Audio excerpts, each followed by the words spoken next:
हे मराठी मुंबईत जाणार आहेत म्हणूनच यांनी मुद्दाम सरकारनं हे केलंय. याच्यात काय झाकून ठेवण्यासारखं काहीच नाही. हे सत्तेच देशापुढे उघडं पडलंय. परंतु सरकार विरोधात रोष याच्याचमुळे जातो. याचं कारणच खरं आहे की लोकांनी यांना सत्तेवरती बसवलंय, मराठ्यांनी यांना सत्तेवरती बसवलंय आणि त्याच मराठ्यांना मुंबईत गोरगरिबांना येण्यापासून रोखणं म्हणजेच रोष वाढण्याचं कारण फक्त सरकार आहे.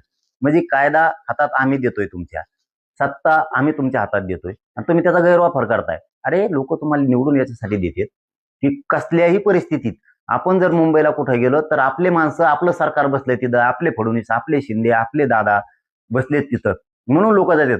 जे आपले म्हणून बसले तेच आपल्याला मुंबईत येऊ नको म्हणतात. म्हणजे ही खूप मोठी दहशत झाली, ही दादागिरी झाली सरकारची आणि चालत नसती. आम्ही मोजित नसतो आणि आम्ही ऐकत नसतो. कायद्याचा सन्मान करतो का आम्ही? तर हो, आम्ही करतोय. आम्ही तुम्हाला अर्ज दिलाय परवानगीचा. तुम्ही परवानगी द्या नाही तर नका देऊ. याचा अर्थ नाही दिली तुम्ही तर काय